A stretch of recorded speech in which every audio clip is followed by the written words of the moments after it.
Hi hello all, நான் Sivabalan running சம்பந்தமாக video போட்டுருக்கேன். உங்களுக்கு தெரியும் இன்றைக்கி எதை பற்றி பார்க்க போகிறோம் அப்படின்னா, டிசிஎஸ்க்கு 45 நிமிஷத்துக்கு கீழே ஓடணும் 10 கிலோமீட்டர் அப்படின்னு ரீ ஆகிக்கிட்டு இருக்கேன். அந்த ப்ராசஸில் இப்போ என்ன பண்ணியிருக்காங்க அப்படின்னா, ஒரு கேட்டு மாதிரி ஓப்பன் பண்ணியிருக்காங்க. எந்த டயத்துக்குள்ளே உள்ளே போகணும், எந்த டயத்தில் ஸ்டார்ட் பண்ணுவாங்க, கேட்டை எப்போ க்ளோஸ் பண்ணுவாங்க அப்படின்னு ஒரு லிஸ்ட்டே விட்டுருக்காங்க. அந்த இதை ப்ரெசென்ட் பண்ணுறேன் நான், அதை பாருங்கள். அதில் எனக்கு பெருசாலாம் அண்டர்ஸ்டாண்ட் பண்ண முடியல. ஒரு ஆளுக்கும் ஒரு வேவ் டைம் போட்டிருக்காங்க. எனக்கு டின்ற ஒரு கேட்டகரியில் வேவ் டைம் விட்டுருக்காங்க. ABCDE எஃப் அந்த இது வரையும் போகுது, ஜி வரையும் போகுது. அதில் எனக்கு டி கேட்டகரிக்கு ஸ்டார்டிங் டைம் 6:25. அந்த 6:25க்கு தான் கன் பாயிண்ட்டு அடிக்கிறாங்க. அதுக்கப்புறம் நம்ம என்ன டைமிங்கில் முடிக்கிறோமோ அதுதான் கன் க்ளோசிங் டைம், நெட் டைமாக இருக்க போகுது. இப்போ ஒரு லைன் இருக்கும்ல, சென்சார் இருக்கும் கீழே பதிச்சிருப்பாங்க, ரெட் கலரில் இருக்கும். அதை எப்போ நம்ம கிராஸ் ஆகிறோமோ அப்போ தான் டைம் ஸ்டார்ட் ஆகும். ஏன்னா பிப்பில் அந்த சென்சார் ஒட்டியிருப்பாங்க. அந்த பிப்பில் இருக்கிற சென்சாரும் அந்த கீழே இருக்கிற சென்சாரையும் நம்ம கிராஸ் பண்ணும்போது அந்த டைம் நமக்கு ஆட்டோமேட்டிக்காக ஸ்டார்ட் ஆக ஆரம்பிச்சிடும். அப்போ தான் 01 அப்படின்னு ஸ்டார்ட் ஆக ஆரம்பிக்கும். நம்ம ஒரு கூட்டம் இருக்கும், டிசிஎஸை பொறுத்தவரை சரியான கூட்டமாக இருக்கும். இப்போ டைமிங் வச்சு ஓடணும்னு நினைக்கிறாள், அந்த கூட்டத்தில் முடிஞ்ச அளவுக்கு முன்னாடியோ இல்லை எந்த இடமோ உங்களுக்கு பக்கத்தில் இருக்க ஆள்கிட்ட கேட்டுக்குங்க, என்ன மாதிரி பேஸில் ஓடுவீங்க அப்படின்றத கேட்டுக்கிட்டு அந்த இடத்துல நின்றிங்கன்னா அதே ஸ்பீடில் எடுக்கிற ஸ்பீட்லேயே நம்ம கொஞ்சம் பேனிக் ஆகாமல் கடைசி வரையும் ஓடுறதுக்கு யூஸாக இருக்கும். இல்லை அப்படின்னா ஒரு 200 பேர் 300 ஆளாக இருந்தீங்க அப்படின்னா அந்த கூட்டத்தில் நடந்து இடித்து தள்ளி அந்த லைனை கிராஸ் பண்ணுறதுக்கே 2 நிமிஷம் இல்லை 3 நிமிஷம் ஆகும். எனக்கு லாஸ்ட் டைம் சென்னை மாரத்தான் போனேன்ல, அதுவே அப்படி தான் இருந்தது. கிட்டத்தட்ட 2 நிமிஷம் அந்த லேக் இருந்தது. ஸோ அதனால் சரியா, இன்றைக்கி அந்த வகையில் இப்போ ஸ்பீடை கடைசி வாய்ப்பு. இப்போ இந்த ஒரு வாரம் தான் ஃபுல் செஷன், அதாவது ஃபுல்லாக ப்ராக்டிஸ் பண்ணுறது இந்த ஒரு வாரம் தான். அடுத்த வாரம் நம்ம ப்ராக்டிஸை ஃபுல்லாமே குறைச்சிடணும். இப்போ 200லாம் 7-8 பண்ணிக்கிட்டு இருக்கீங்க அப்படின்னா ஒரு 2-3 பண்ணால் போதும். 1000லாம் ஒரு 4 பண்ணுறீங்க அப்படின்னா 1-2 பண்ணால் போதும். ரொம்ப வால்யூமை குறைச்சிடணும். எல்லா எக்ஸசைஸோட எல்லா ஒர்க் அவுட்ஸோட வால்யூமை குறைச்சிட்டு கொஞ்சம் ரொம்ப ரெஸ்ட்டில் இருக்கணும். ரொம்ப ஆசுவாசப்படுத்திக்கிட்டு தான் ஒரு நாள் ஒர்க் அவுட், ஒரு நாள் டு ஒரு நாள் தான் பண்ணணும். கடைசி 2 நாளைக்கு முன்னாடி என்னென்ன ப்ராசஸ், தண்ணி குடிக்கிறது, வார்ம் அப் மட்டும் வச்சுக்கிட்டு ரேஸ் அன்னைக்கு தான் நம்ம பெர்ஃபார்மன்ஸை காட்டுற அளவுக்கு எனர்ஜியை சேவ் பண்ணணும். அந்த வகையில் இன்றைக்கி 1000 ஃபுல் செஷனில் 6 பண்ண போகிறேன். இது 2 நாளைக்கு முன்னாடி 200 12 பண்ணியிருந்தேன். இன்றைக்கி 1000 ஒரு 6 பண்ண போகிறேன். அந்தளவுக்கு அந்தளவுக்கு ரெடியாகி வந்திருக்கேனா அப்படின்னு கேட்டிங்கன்னா இல்லை. என் மருமையை நான் கூப்பிட்டு 2 நாளாக ஓடிக்கிட்டு இருந்தேன். அவனுக்கு நேற்று நைட்டு வீசிங் வந்துருச்சு. நான் ஒரு நைட்டு ஹாஸ்பிட்டல் கூட்டிகிட்டு போயிட்டு திருப்பி வர்றதுக்கு 11-12 மணி ஆகிப்போச்சு. ஏன்னா அதனால் சரியாக ரெஸ்ட்டும் இல்லை. இருந்தாலும் இன்றைக்கி ஒர்க் அவுட் விடக்கூடாது அப்படின்றதுக்காக இன்றைக்கி பண்ணிக்கிட்டு இருக்கேன். இதுக்கப்புறம் நிறையா புலம்ப வேண்டியது இருக்குது. ஏன்னா அது கடைசியாக என்னன்றதை நான் சொல்கிறேன். இப்போ 1000 6 ரெப்புடேஷனு. இப்போ 15 நிமிஷம் கரெக்டாக என்ன பண்ணியிருக்கேன் அப்படின்னா, வார்ம் அப் ஸ்லோ ஜாகு 15 நிமிஷம் பண்ணியிருக்கேன். இதுக்கப்புறம் என்ன பண்ண போகிறேன் அப்படின்னா, ஒரு 1000ஐயும் 4 நிமிஷம் 15 செகண்டு அந்த டெம்போவில் வச்சு 4 நிமிஷம் 15 செகண்டில் 6ஐயுமே கம்ப்ளீட் பண்ணுறது. ஏன் அப்படின்னா என்னோடய டார்கெட் 4:30 பேஸ்லேயே 10 கிலோமீட்டர் கம்ப்ளீட் பண்ணுறது. ஸோ அந்த 4:30லேருந்து ஒரு 15 மைனஸ் பண்ணி அந்த 4:15 ப்ராக்டிஸ் பண்ணோம் அப்படின்னா இந்த 4:30 என்னால் கண்டினியூஸாக 10 ரெப்பையும் முடிக்க முடியும் அப்படின்ற ஒரு அசம்ஷனில், இது எனக்கு தெரிஞ்ச ஒரு ப்ரொஃபஷனல் சொன்னதை வச்சு இந்த ப்ராக்டிஸ் பண்ணுறேன். சரியா, இதுக்கு இப்போ நான் ஸ்டார்ட் பண்ணுறேன். நான் இப்போ ஓட போகிறது ஸ்ட்ரைடு, என்ன பயப்படாதீங்க. ஃபஸ்ட் காப்பி ஷூ தான் போட்டு வந்திருக்கேன்.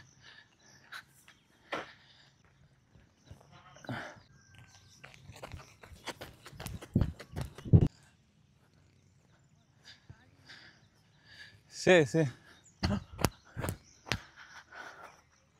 ஸ்ட்ரைடு 1-2 தான் ஓடினேன். இதுக்கப்புறம் ஒரு மாதிரி ரெஸ்ட்லெஸ்ஸாக தான் இருக்குது. எப்படி வருதுன்னு தெரில, நம்மளோட ஸ்ப்ளிட்ஸ் எப்படி வருதுன்றது தெரில, ஒரு டைமிங் எப்படி வருதுன்னு தெரில. இதுதான் ஒர்க் அவுட்டு, இன்றைக்கி மிஸ் பண்ணிடக்கூடாது.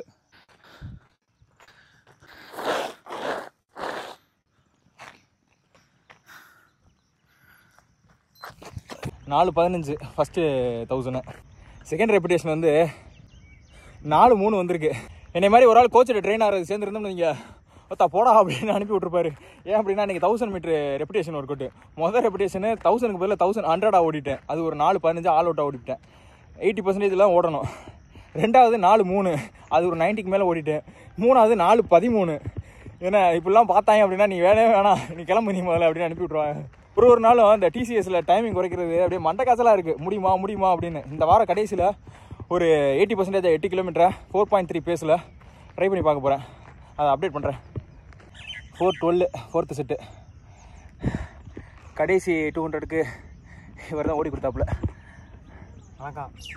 இவரும் ஒரு பாக்ஸரு. ஏன்னா ஓரளவுக்கு நெகட்டிவில் வந்திருக்கு 13, 12 அப்படின்னு. ஃபஸ்ட்டு 2 மட்டும் சொதப்பிட்டேன், கொஞ்சம் ஆர்வ கலரில் கொஞ்சம் அப்செட்டில் ஓடிட்டேன். இப்போ இன்னும் பேலன்ஸ் 2 இருக்குது. கடைசி 2 எப்படி வருதுன்னு தெரில. அது சும்மா ஒரு பேருக்கு தான் ஓடி முடிக்க போகிறேன். என்னால் முடியலை, கட் டயட்டில் இருக்கிறதுனால ரொம்ப கஷ்டமாக இருக்குது, எனர்ஜி இல்லாமல். 4-15 ஃபிஃப்த்து செட்டு ஓரளவுக்கு டீசெண்டாக தான் போய்கிட்டு இருக்கு. ஏன்னா 4-12 இப்போ 13-15 அப்படின்னு அது போய்கிட்டு இருக்குது. லாஸ்ட் 1 தான் இருக்குது. இதை ஓரளவுக்கு மேக்ஸிமம் புஷ் பண்ணுறேன். வயிறுலாம் கலக்கிற மாதிரி இருக்குது.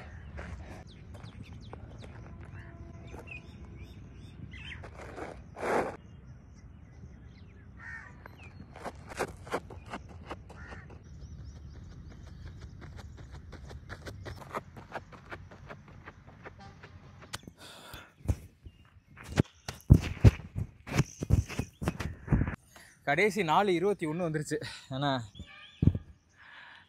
டிஷர்ட்லாம் ரொம்ப குடகுடன்னு ஆயிடுச்சு. டயட்டில் இருக்கேன்னு.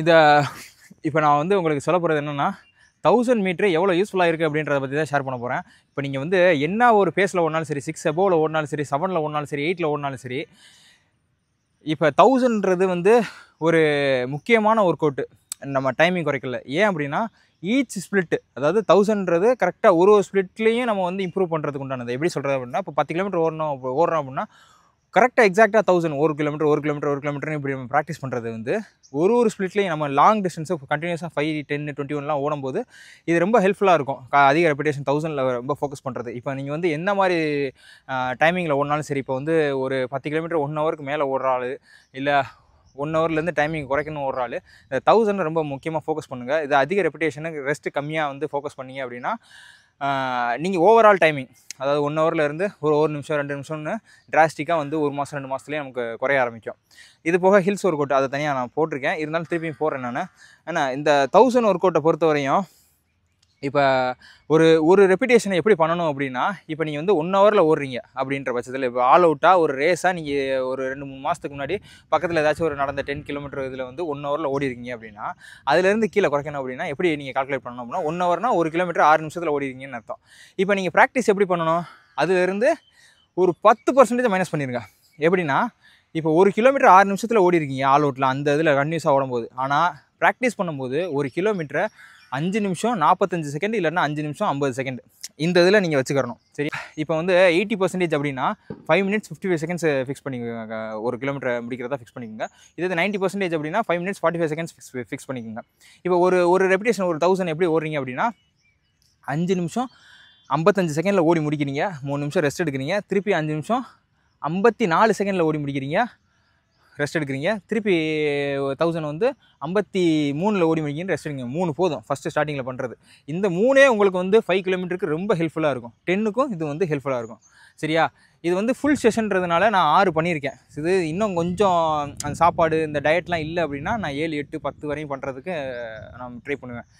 இதுக்கு முன்னாடி 8 வரையும் பண்ணியிருக்கேன்னு நினைக்கிறேன். ஏன்னா இப்போ 200 வந்து 12 பண்ணியிருந்தேன் ஒரு 2 நாளைக்கு முன்னாடி. ஸோ இது வந்து ஃபுல் செஷன். இந்த ஒரு ரேஸுக்கு போகிறதுக்கு 2 வாரத்துக்கு முன்னாடி இது பண்ணுறது. அடுத்த வாரம் அடுத்த வாரம் அதாவது ரேஸுக்கு முன்னாடி வாரம் என்ன செய்யணும் அப்படின்னா, மொத்தமாக குறைச்சிடணும். 6 ரெப்பிடேஷனில் 2 தான் ஆல் அவுட்டாக பண்ணிவிட்டு விட்டுறணும். 1000 இது 200னா ஒரு 4 இல்லை 3 அதுவும் ஆல் அவுட்டாக பண்ணிவிட்டு விட்டுறணும். ஆல் அவுட்னா நான் சொல்லியிருக்கேன் மேக்ஸிமம் எஃபர்ட்டில் என்ன அந்த ரன்னை முடிக்கிறது. சரியா, இந்த மாதிரி நம்மளோட பெர்சன்டேஜ் கணக்கு வால்யூமை வச்சு தான் வந்து ஒரு 1000ஐயும் நம்ம ஓடணும். இதை நம்ம லாங் டிஸ்டன்ஸ் ட்ரை பண்ணும்போது இப்படி நம்ம ட்ரை பண்ணிவிட்டு, இப்போ நீங்கள் நார்மல் ஓடுற ஆள், ரொம்ப எனக்கு வந்து டைமிங்லாம் குறைக்கணும்லாம் ஆசை இல்லைங்க. நான் வந்து ஜஸ்ட்டு வந்து ஒரு என்னோடய மன திருப்திக்காக ஓடுறேன்.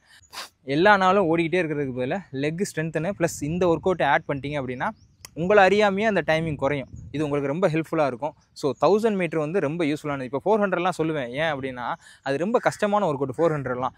1000 பொறுத்த வரையும் ஓரளவுக்கு நம்ம வந்து தொட்டு ஓடிடலாம். அந்த 80, 90 ஃபிக்ஸ் பண்ணுறது வந்து மேக்ஸிமம் 2, 3ன்றது சூப்பராக பண்ணிடலாம். 1000 பண்ண முடியும். சரியா, இப்போ இதுக்கு எல்லாத்துக்கும் வந்து அனுபவத்தில் நான் ஷேர் பண்ணுறது, எல்லாத்துக்கும் நான் பேப்பர் எடுத்து காட்ட முடியாது. நான் ஒரு ஆள்கிட்ட ப்ரோ அத்லெட்டை கேட்டு இதை நான் பண்ணிக்கிட்டு இருக்கேன். நான் அனுபவத்தில் ஷேர் பண்ணுறது. இப்போ நான் இன்றைக்கி முக்கியமாக ஒரு விஷயம் புலம்பணுன்றதுக்கு தான் வந்தேன். நான் என்ன அப்படின்னா, ஒரு டாக்டரு ஒரு வீடியோ போட்டிருந்தாங்க, அதை ப்ளே பண்ணுறேன். டன்னிங்-க்ரூகர் எஃபெக்ட் அப்படின்னு ஒரு காக்னிட்டிவ் பயாஸ் இருக்குது. நம்மளுக்கு புரிதலில் இருக்கிற ஒரு ப்ராப்ளம். இதை கண்டுபிடிச்சவங்க யார் அப்படின்னா, David Dunning and Justin Kruger அப்படின்னு 2 பேர் சேர்ந்து 1999ல் கண்டுபிடிச்சிருக்காங்க. இதோட ஜிஸ்ட் என்ன அப்படின்னா, ஒண்ணுமே தெரியாத ஒரு ஆள் நமக்கு எல்லாம் தெரியும், நம்ம தான் எக்ஸ்பர்ட் அப்படின்னு நினைச்சுக்கிறது, அதே மாதிரி நடந்துக்கிறது, பப்ளிக்ல பேசுறது, எல்லாமே தெரிஞ்சு ஆக்சுவலா எக்ஸ்பர்ட்டா இருக்கிற ஒருத்தவங்க அந்த விஷயத்துல இருக்க காம்ப்ளெக்சிட்டியை புரிஞ்சுட்டு நம்ம எக்ஸ்பர்ட் இல்ல, நாம இன்னும் நல்லா தெரிஞ்சுக்கணும் அப்படின்னு நினைக்கிறது. இது இப்ப ரியாலிட்டியில எப்படி இருக்கு அப்படின்னா, இப்போ இது என்ன டன்னிங் க்ரூகர் எஃபெக்ட்னு ஒரு விஷயத்த சொல்கிறாங்கல்ல, இந்த ஃபாரின்காரன் சொல்லியிருக்கான் அப்படின்னு. இதை தான் நம்ம ஊரில் வந்து என்ன சொல்லுவாங்க அப்படின்னா, நிறைகுடம் தழும்பாது குறைகுடம் தழும்பும் அப்படின்றத சொல்லுவாங்க. அது எப்படி எப்படின்னா, உங்களுக்கு எல்லாத்துக்கும் தெரிஞ்சிருக்கும். நம்மளும் வீட்டில் எனக்கு சின்ன வயசுலேருந்து இந்த வார்த்தையை நான் கேள்விப்பட்டிருக்கேன். எப்படின்னா, நிறைய அறிவு இருக்கிறவன் ரொம்ப பேச மாட்டான், ரொம்ப சீன் போட மாட்டான், ரொம்ப உளர மாட்டான், தப்பான விஷயங்கள் ஷேர் பண்ண மாட்டான், பொறுமையாக இருந்து கேட்பான். குறைவான விஷயம் தெரிஞ்சுக்கிட்டவன் வந்து உளறிக்கிட்டே இருப்பான். தேவையில்லாத போய் அவனுக்கு ஒரு விஷயம் கன்ஃபார்மாக தெரியறதுக்கு முன்னாடி என்னத்தையாச்சும் உளறிக்கிட்டு இருப்பான். அப்படின்றத பற்றி அரைகுறை அறிவில் இருக்கிறவன் வந்து அவன் வந்து எனக்கு எல்லாம் தெரியுன்றதை காட்டுறது வந்து இந்த பழமொழியை வச்சு சொல்லுவாங்க. இதைத்தான் அவங்க வந்து இந்த டன்னிங் க்ரூகர் எஃபெக்டை கொண்டு வந்து சொல்கிறாங்க இந்த டாக்டர். இதுக்கப்புறம் என்ன விஷயத்துக்குன்றது வரேன் அப்படின்னா, ஒரு 2 பேருக்கு வெயிட் லாஸ் பண்ணிட்டாலோ இல்ல தான் ஸ்ட்ரெட் பண்ணிட்டாலோ நான் பெரிய ஃபிட்னஸ் எக்ஸ்பர்ட் அப்படின்னு சொல்லிட்டு வந்து தப்பான இன்ஃபர்மேஷனை இன்ஸ்டாகிராம்ல சொல்றது, நான் தான் எக்ஸசைஸ் சயின்ஸ் எக்ஸ்பர்ட் அப்படின்னு சொல்லிட்டும் வந்து பேசிக்கிறது. பார்த்தா ஏதாவது ஒரு சின்ன டிப்ளமோ கோர்ஸ் சர்டிஃபிகேஷன் ஏதாவது இருக்கும், but they don't know the basics of what is muscle, how it works, அதோட பிசிக்ஸ் என்ன அப்படிங்கறத பத்தி எதுவுமே சரியா தெரியாம இருக்கும். டாக்டர்ஸ்க்கு ஒன்றும் தெரியாது, அவங்களுக்கு டயபெட்டிஸ் டயக்னோஸ் பண்ண தெரியல, ஹைப்போதைராய்டிசம் பத்தி ஒன்றும் தெரியல, எனக்கு தான் எல்லாம் தெரியும், நான் தான் எக்ஸ்பர்ட் அப்படின்னு சொல்லிட்டு நிறைய பேர் சுத்திட்டு இருக்காங்க. ஸோ அவங்களோட பேக்ரவுண்ட் பாத்தீங்கன்னா நான் மெடிக்கல் பேக்ரவுண்ட், பேசிக் டிகிரி இருக்கும். அண்ட் தென் அதுக்கு மேல ஏதாவது பண்ணிருக்காங்களா அப்படின்னு பார்த்தா, ஏதாவது யூனிவர்சிட்டில இருந்து ஆன்லைன்ல ஏதாவது 6 week course, 8 week course, anatomy, biochemistry இந்த மாதிரி எதையா படிச்சுட்டு வந்து இந்த மாதிரி வளர வேண்டியது. ஒரு டாக்டர் வந்து 15+ இயர்ஸ் படிச்சுட்டு வந்து அந்த காம்ப்ளெக்சிட்டி எல்லாம் புரிஞ்சுட்டு ஒருத்தருக்கும் ட்ரீட்மெண்ட் இண்டிவிஜுவலைஸ்ட் அப்படின்னு தெரிஞ்சுட்டு ட்ரீட்மெண்ட் பண்றாங்க. அவங்களுக்கு ஒன்றும் தெரியாதா? 8 வாரம் டிப்ளமோ கோர்ஸ் படிச்சவங்களுக்கு ஒன்றும் தெரியாதா? ஸோ இந்த டன்னிங் க்ரூகர் எஃபெக்டோட எஃபெக்ட்னால என்ன ஆகுது அப்படின்னா, it is becoming a very big health hazard to the society. யார்கிட்ட இருந்து என்ன இன்ஃபர்மேஷனை தெரிஞ்சுக்கணும், யாரை எதுக்கு போய் பார்க்கணும், யார் to becoming the health hazard of the சொசைட்டியா? சரியா? இதை நான் ஒத்துக்கிறேன். ஏன்னா இதை நான் கண்டிப்பாக ஒத்துக்கிறேன். ஏன்னா மிஸ்இன்ஃபர்மேஷன் கொடுக்கறதுனால, தப்பான ஒரு ப்ராடக்ட்டை ப்ரொமோட் பண்ணுறதுனால, தப்பான விஷயத்த சொல்கிறதுனால அது வந்து நிறைய விஷயங்கள் மாறி போகுது. இந்த சிந்திகா நயன் ஒருத்தவங்க தப்பான ப்ராடக்ட்டை இன்னும் வரையும் சேல் பண்ணிகிட்டு இருக்காங்க. அதெல்லாம் ஒன்றும் கேட்க முடியல. அரசியல் பேக்ரவுண்ட் இருக்குது அப்படின்றத பற்றி ஒருத்தவங்க வீடியோ போட்டிருக்காங்க. சரியா? இப்போ என்ன இதில் ட்ரிகர் ஆகுது அப்படின்னா, இப்போ ஒரு தடவையும் டாக்டர் வந்து 10 வருஷம் 15 வருஷம் படிச்சுட்டு வந்திருக்கோம், நீங்கள் 6 மாதம் 8 மாதம் 8 வாரம் 6 வீக் கோர்ஸ் 8 வீக் கோர்ஸ்னு படிச்சுட்டு வந்துட்டு நீங்கள் இதை சொல்கிறீங்க, டாக்டர் சொல்கிறதெல்லாம் தப்பு அப்படின்றீங்க. 10 வருஷம் 15 வருஷம் படித்த டாக்டர் இல்லை, அந்த 10 வருஷம் 15 வருஷம் படிச்சிருக்காரு அப்படின்னா அவரை போய் அப்ரோச் பண்ணுறோம் அப்படின்னா அவரோட வேல்யூ என்ன, அவருக்கு வந்து அவர்கிட்ட பே பண்ணுற வேல்யூ என்ன, அதை முதல்ல தெரியணும். இப்போ இன்னைக்கு இந்த இன்ஸ்டாகிராமும் சோஷியல் மீடியாவும் டெவலப் ஆனதுக்கப்புறம் தான் ப்ரோட்டீன் எடுக்கலாம். என் ஃப்ரெண்டெல்லாம் வந்து ப்ரோட்டீன் எடுத்தால் ஸ்டெராய்டு இருக்கும், அதெல்லாம் மாவு, அந்த இதெல்லாம் அவங்க எடுத்தால் கெடுதி அப்படி இப்படின்னு நம்பிக்கிட்டு இருந்தவன், இன்றைக்கி இன்ஃப்ளூயன்சஸ் நிறைய பேர் சோஷியல் மீடியாவில் போட கண்டு, உங்களை விட டாக்டர்ஸை விட இந்த அரைகுறை நாலேஜில் இருக்கிறவங்க ஷேர் பண்ண கண்டு தான் இன்றைக்கி ப்ரோட்டீன் வந்து ஒரு டயட்டில் வந்து முக்கியமான ஒரு விஷயம் அப்படின்னு ஆட் பண்ணியிருக்காங்க. சப்ளிமெண்ட்டில் ஃபைபர்ன்ற ஒரு விஷயத்தை அவங்க தான் புரிய வச்சுருக்காங்க. முதல்ல டயபெட்டிஸ்னு வர்றதுக்கு முன்னாடி டயபெட்டிஸ்ன்ற வார்த்தை கூட டாக்டர்கிட்ட இருந்து வராது. சுகர் இருக்குது உங்களுக்கு, ஏன்னா சுகர் இருக்குது, சப்பாத்தி சாப்பிடுங்க அப்படின்லாம் சொல்லி அனுப்பி விட்ருக்காங்க டாக்டர். அதெல்லாம் நான் காதால் சின்ன பிள்ளையாக இருக்கும்போது 10வது 11 இருக்கும்போது நான் கேட்டிருக்கேன் நான். சரியா? அப்போல்லாம் இல்லாத அவேர்னஸ் உங்கள்கிட்ட இருந்து என்ன, அப்போ வந்து எனக்கு 10th 11thலாம் வந்து எங்கள் அம்மாச்சிக்கு சுகர் இருந்தது. அப்போ இந்த சுகர்ன்ற வார்த்தை தான் தெரியும், டயபெட்டிஸ்ன்றது தெரியாது, டைப் 1 டைப் 2ன்றது தெரியாது. ஒருவேளை எனக்கு சொல்லிக் கொடுத்தாலும் மண்டே ஏர்லையா என்னமோன்னு தெரியல, ஆனால் அது நான் காதால் கேட்கல. சரி, அந்த டயத்தில் சொல்கிறேன், எங்கள் மாதிரி ரூரல் ஏரியாவில் சொல்கிறேன் நான். ஏன்னா அதுலலாம் வந்து உங்களோட நாலேஜை நீங்கள் வந்து எந்த அளவுக்கு நீங்கள் இதே மாதிரி வீடியோ போட்டு ஸ்ப்ரெட் பண்ணியிருக்கலாம். ஏன்னா சுகருன்றது கிடையாது, எந்த சாப்பாடு எடுத்தாலும் சுகர் தான், அதை வந்து அளவாக சாப்பிடணும், பார்ஷியல் மீனாக சாப்பிடணும். அந்த டயபெட்டிஸை பற்றி உங்களுக்கு என்னென்ன நாலேஜ் இன்றைக்கி வந்து சாதாரண ஒரு யூடியூபரோ இன்ஃப்ளூயன்சரோ போடுறத கூட நீங்கள் அன்றைக்கி பூமாக பேசியிருக்கலாம். ஏன் பேசலை அப்படின்னா, அது எல்லாமே கன்சல்டேஷன் காசு. இப்போ நான் ஒரு ஃபீஸ் ஒரு டாக்டர்கிட்ட போனேன், ஒரு ப்ராப்ளம் பற்றி, என் உடம்புல இருக்க ப்ராப்ளம் பற்றி ஷேர் பண்ணி அதில் ஏதாச்சும் ஒரு சொல்யூஷன் இல்லைன்னா எந்த டாக்டர் அப்ரோச் பண்ணலான்னு கூட எனக்கு தெரியல. அவர்கிட்ட போய் கன்சல்டேஷன் கேட்க போகிறேன், அவருக்கு அதுவும் தெரியல, ரிசல்ட்டும் கொடுக்கல. ஒரு காதால் கேட்டுட்டு எனக்கு தெரியலப்பா, இந்த டெஸ்ட்லாம் எடுத்துட்டு வா அப்படின்னாரு. டெஸ்ட்டோட காஸ்ட் வந்து ஒரு 7,000 8,000 சொன்னாங்க. ஸோ எனக்கு அது ஃபீஸ் எனக்கு கட்டுப்படி ஆகாது, ஸோ எனக்கு வேணாம் அப்படின்னு சொல்லிட்டேன். இப்போ கன்சல்டேஷன் ஃபீஸு வாங்காம விட்டாரா? எனக்கு அந்த எப்படி சொல்கிறது, ஒரு கன்சல்டேஷனுக்கு போனாலே அதில் எனக்கு திருப்தியான பதில் கிடைச்சிருக்கோ கிடைக்கலையோ, புரியுதா, நான் அந்த ஃபீஸை பே பண்ணிட்டு தான் வரணும். இதே இது கன்சியூமர்ஸ் வந்து இப்போ வந்து சாதாரண சோஷியல் மீடியா இன்ஃப்ளூயன்சர்ஸை பார்க்குறாங்க, சாதாரண ஒரு யூடியூபரை பார்க்குறாங்க, 6 வாரம் கோர்ஸ் 8 வாரம் கோர்ஸ் இது முடிச்சவங்கள பார்க்குறாங்க அப்படின்னா, அவங்களுக்கு ஃபீஸபிளாக இருக்குது, ஈஸியாக அப்ரோச் பண்ணுற மாதிரி இருக்காங்க. எந்த ஒரு குழப்பமும் இல்லாமல் ஒரு விஷயத்தையும் இப்போ ப்ரோட்டீன்னா என்ன அப்படின்னு அக்கு ஆணி வேற அவன் அவங்க வீடியோ வளரணுன்றதுக்காக உட்காந்து சாட்டு போட்டு உட்காந்து எக்ஸ்பிளைன் பண்ணிகிட்டு இருக்காங்க. நிறைய விஷயங்கள் இருக்குது. இன்றைக்கி அவங்கெல்லாம் போட கண்டு தான் நீங்கள் வந்து இப்போ வீடியோ போடுறீங்களே தவிர்த்து, இப்போ டாக்டர் ப்ரொஃபஷன்றது ஒரு முக்கியமான ஒரு ப்ரொஃபஷனு, ரொம்ப ஒரு வேல்யூவான ப்ரொஃபஷனு. இப்போ சோஷியல் மீடியாவில் இருக்கிற பிரச்சனையை டீபங்க் பண்ணுறதை விட்டுட்டு, இப்போ டாக்டர் ப்ரொஃபஷனுக்குள்ளே நீங்கள் பார்த்தீங்க அப்படின்னா, இப்போ ஜிஹெச்சுக்குள்ளே கால் எடுத்து வைக்கிறீங்க, அதுக்குள்ளே என்னென்ன பிரச்சனை இருக்குது, ஐசியூ ரேட்டோட இன்ஃபெக்ஷன் ப்ரைவேட் ஹாஸ்பிட்டலுக்கும் நம்ம ஹாஸ்பிட்டலுக்கு கவர்மெண்ட் ஹாஸ்பிட்டலுக்கு இருக்கிற டிஃப்ரென்ஸை நீங்கள் பற்றி பேசலாம். அது போக சானிடேஷனை பற்றி பேசலாம். ஒரு கவர்மெண்ட் ஹாஸ்பிட்டலில் இருக்கிற மொத்த பில்டிங்கோட வயரிங் இருக்குல்ல, ஓப்பன் வயரிங் இருக்கும், லைட்னிங்கு, இது எல்லாத்தையும் பற்றி பேசலாம். ப்ரைவேட்டுக்கும் இதுக்கும் என்ன டிஃப்ரென்ஸு இல்லை, ஜிஹெச்சை பற்றி தப்பாகவே பேச வேணாம். நல்லதாக ஏதாச்சும் 4 விஷயங்கள் இதெல்லாம் இந்த ஜிஹெச்சில் சூப்பராக இருக்கும், வந்து பண்ணுங்கப்பா அப்படின்னு அதை சொல்லலாம். ஒரு டேப்லெட் ஜிஹெச்சில் கொடுக்குற டேப்லெட் எடுத்து வச்சு ப்ரைவேட் ஒரு அப்போலோ ஹாஸ்பிட்டல்லையும் அப்போலோ மெடிக்கல்லையும் இப்போ ஜிஹெச்சில் கொடுக்குற டேப்லெட்டுக்கு இருக்கிற டிஃப்ரென்ஸை பற்றி பேசலாம். ஏன்னா நிறையா விஷயங்கள் இருக்குது ஜிஹெச், அதாவது டாக்டராக நீங்கள் எக்ஸ்போஸ் பண்ண வேண்டிய விஷயங்கள் நிறையா இருக்குது. அதுபோக ஒரு சோதனைக்குட்படுத்தப்பட்ட எலி தான் வந்து பொதுமக்கள் வந்து ஜிஹெச்சுக்குள்ளே போகிற ஆள். இப்போ வந்து ஒரு நல்ல ஒரு எம்எல்ஏவோ எம்பியோ வந்து ஒரு நல்ல ப்ரொஃபஷனில் இருக்கிற ஆள் வந்து இப்போ ஜிஹெச்சில் போய் ஒரு ட்ரீட்மெண்ட் போகிறாங்கன்னா, இப்போ ப்ராக்டிஸ் டாக்டர் வந்து அவரை போய் கை வைப்பாங்களா? கண்டிப்பாக கிடையாது. இப்போ வந்து நம்மளை மாதிரி சராசரி மனுஷன், என் தம்பி வந்து ஒரு ஏஎல்எல்னு ஒரு காசினோமா இது கேன்சரில் வந்து பாதிக்கப்பட்டு அதை கண்டுபிடிக்கிறதுக்கே லிம்ஃபோமா அப்படின்னு முதல்ல சொல்லியிருந்தாங்க. அப்புறமாட்டி தான் ஏஎல்எல் அப்படின்றத கண்டுபிடிச்சாங்க.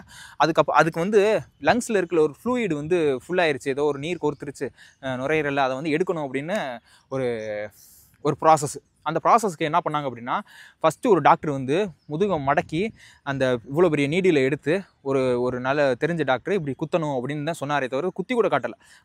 ஒரு சின்ன பிள்ளை, ஒரு 20 வயசு 21 வயசு தான் இருக்கும், ப்ராக்டிஸ் பண்ணுற ஒரு பொம்பளை பிள்ளை டாக்டர், ஏதோ ஒரு நாகர்கோவில் சைடா இல்லை கேரளா சைடான்றது தெரியல, ஏன்னா லாங்குவேஜ் ப்ராப்ளமும் இருக்குது, ஆனால் தமிழ் தெரியுது. அது என்ன பண்ணுது அப்படின்னா, அதோட கை விரலே இவ்வளோ தான் இருக்குது, இவ்வளோ தான் இருக்குது. சிரஞ்சோட 2 இன்ச்சு 3 இன்ச்சு கம்மியாக தான் இருக்குது. அந்த சிறந்த சைஸு கூட இல்லை அந்த பிள்ளையோட கை. அது வச்சுக்கிட்டு திணறி குத்தி அவன் துடிக்க அது ப்ராக்டிஸ் பண்ணுச்சு. அதை எடுக்கிறப்ப நாங்கள் எதுவுமே சொல்லப்பா, ஏன்னா எங்களுக்கு அந்த ட்ரீட்மெண்ட் நடந்தால் போதும், ஏதாச்சும் நம்ம கேட்க போய் அவங்க அந்த ட்ரீட்மெண்ட்டும் பண்ண மாட்டாங்க, வெளியில் போனால் 20 லட்சம் 10 லட்சம்னு ஆகும். ஸோ அதனால நாங்கள் எதுவுமே சொல்லலை. அதுக்கப்புறம் முதுகெலும்பில் வந்து முதுகு தண்டில் வந்து அது இது எடுப்பாங்க, பேர் மறந்து வச்சு, போன் மேரோ டெஸ்டிங்கு. முதுகு தண்டுலேருந்து ஓட்டை போட்டு அந்த ஸ்க்ரூ மாதிரி வச்சு திருகி அதிலேருந்து ஒரு இன்ஜெக்ஷனை போட்டு அந்த முதுகு தண்டுலேருந்து அந்த லிக்விடை எடுத்து அதை டெஸ்ட்டுக்கு அனுப்புவாங்க, எவ்வளோ தூரம் கேன்சர் செல் ஸ்ப்ரெட் ஆகிருக்கு அப்படின்றத பார்க்குறதுக்கு. அதை பண்ணுவாங்க. அதுக்கு லோக்கல் அனஸ்தீசியா அந்த இடத்துல கொடுத்துட்டு தான் பண்ணுவாங்க. சில பேர் ட்ரில்லர் வச்சு பண்ணுவாங்க, வலிக்காமல் பண்ணுவாங்க. ஜிஹெச்சில் அந்த மாதிரிலாம் கிடையாது. ஏன்னா சும்மா படுக்க போட்டு ஒரு இடத்த மார்க் பண்ணி, வாங்கப்பா ப்ராக்டிஸ் பண்ணுங்கப்பா, படுப்பா தம்பி அப்படின்னு கத்த அப்படியே பேசாமல் பொத்திக்கிட்டு நம்ம வந்து அந்த ட்ரீட்மெண்ட்டை வாங்கிட்டு தான் இருக்கோம். இவ்வளோ விஷயங்கள் இருக்குது ஜிஹெச்சை பற்றி சொல்லப்போனால். இன்னமும் நிறையா இருக்குது. நான் நிறையா யோசிச்சு வச்சுருந்தேன். நான் ஜிஹெச்சில் வந்து நீங்கள் வந்து டாக்டர்ஸ் பற்றாக்குறை இருக்குது. ஒரே டயத்தில் வந்து இவ்வளோ பேஷண்ட்டை பார்க்குற மாதிரி இருக்குது. சானிடைசேஷன் சரியில்லை, டாக்டர் இது ஜிஹெச்சில் சுகாதாரம் சரியில்லை. இல்லை நல்ல விஷயங்கள் கெட்டதே கூட பேசணும். நல்ல விஷயங்கள் இது தான் இருக்குது ஜிஹெச்சில், ஏன் வந்து பார்க்க மாட்டேறீங்கன்றதை நீங்கள் அதை வந்து பேசலாம். இவ்வளோ விஷயங்கள்லாம் விட்டுட்டு இப்போ டாக்டர்ன்றது ஒரு சுத்தியல்னு வச்சுக்கிறோம். இந்த சுத்தியலை வச்சு கொசு அடிக்கிற மாதிரி அடிச்சுக்கிட்டு இருக்கீங்க. நீங்கள் அடிக்க வேண்டியதெல்லாம் பெரிய விஷயங்கள். அதெல்லாம் பேசினா நம்ம வேலைக்கு ஆபத்து எல்லாம் தெரியும். இப்போ இன்ஸ்டாகிராம்லேயோ யூடியூப்லேயோ நாலேஜை ஷேர் பண்ணுறதுன்றோட சின்னதாக ஒரு நப்பாசை இருக்கும். நம்மளும் ஒரு ஃபேமஸ் ஆகிட மாட்டோமா, நம்ம நாலேஜை ஷேர் பண்ணிடுமா, நான் இன்டலெக்சுவல்ன்ற ப்ரூவ் பண்ணுறதுக்காக இந்த மாதிரி சின்ன ஆளெல்லாம் போட்டு பேசிக்கிட்டு இந்த மாதிரி வீடியோ போடுறதுக்கு பதிலாக இன்ஃபர்மேஷனை வேல்யூபலாக ஃப்ரீயாக கொண்டு போய் சேருங்க. டாக்டர்ஸ் நீங்கள் தான் கடைசியில் ஒரு ஹோப்பு. இப்போ என்ன தான் 3 months கோர்ஸ் 6 months கோர்ஸ் படித்தவனாக இருந்தாலுமே இந்த மாதிரி டாக்டர்ஸ் கடைசியாக ஃபைனல் பண்ணுறது தான் வேர்ட்ஸ் அப்படின்ற பட்சத்தில் அவங்க பேசுகிறதுக்கு முன்னாடி நீங்கள் பேசிடலாம்ல. ப்ரோட்டீனில் இவ்வளோ இது இருக்குது அப்படின்றத நீங்கள் முன்னாடியே பேசிட்டீங்கன்னா இவ்வளோ தூரம் இவங்கெல்லாம் வீடியோ போட மாட்டாங்க. நானுமே தான். என்ன இப்போ நான் வந்து ஒரு அனுபவத்தில் ஷேர் பண்ணுறேன் அப்படின்னா எல்லாத்தையுமே குறை கண்டுபிடிக்கக்கூடாது. சரியா? எனக்கு கீழே இருக்கிற ஆளுக்கு தான் இது ஷேர் ஆகி போய் சேருமே தவிர்த்து எனக்கு மேலே இருக்கிற ஆள் யாருமே கன்சியூம் பண்ண போகிறது கிடையாது. இதுக்கு மேலே வந்து என்னோட ரிசல்ட்டில் உங்களுக்கு குறை இருக்குது அப்படின்ற பட்சத்தில் யாரும் என்னை ஃபாலோ பண்ண போகிறது கிடையாது. எனக்கு மேலே யாராச்சும் இருந்தாங்கன்னா அவன்கிட்ட பே பண்ணிட்டு போய் பார்க்க போகிறாங்க. சரியா? இப்போ டாக்டர்கிட்ட போய் ஒரு ஃபீஸை கட்டி பார்க்குறோம் அப்படின்னா 10 வருஷம் 15 வருஷம் படித்த டாக்டர் சும்மா பார்ப்பாரு, இல்லை 1000-500க்கு பார்ப்பாரா? அவரோட வேல்யூ என்ன மாதிரி இருக்கும்? அதெல்லாம் யோசிச்சுட்டு இந்த மாதிரிலாம் நீங்கள் சொல்லுங்கள். அதுக்காக தான் சொல்ல வந்தேன் நான். கொஞ்சம் ஓவராக புலம்பிட்டேன்னு நினைக்கிறேன். ஓகேவா, இந்த டிசிஎஸ்க்கு உண்டான ப்ராசஸ் போய்கிட்டு இருக்குது. இன்னும் ஹில்ஸ் ஒன்று ஏறணும் நான். அது போக பேலன்ஸ் வந்து 8 கிலோமீட்டரை 80%, அதாவது 90%ல் ட்ரை பண்ண போகிறேன். 8 கிலோமீட்டரை 430 பேஸில் 35 நிமிஷத்தில் கவர் பண்ண முடியுதா அப்படின்னு டெஸ்ட் பண்ணிவிட்டு டேரெக்டாக ரேஸ் அட்டன் பண்ண வேண்டியதுதான் இந்த வாரம். அது அடுத்த வாரம் வந்து கொஞ்சம் எல்லாமே ஒர்க் அவுட்டும் மைல்டாக பண்ணிவிட்டு கடைசி 3 நாள் வந்து ரொம்ப ஸ்லோ ஜாக் வார்ம் அப்லேயே இருக்க போகிறேன். அதான் ப்ராசஸ். இன்றைக்கி தான் வீடியோ. பார்ப்போம், நெக்ஸ்ட் வீடியோவில் பார்ப்போம். பை.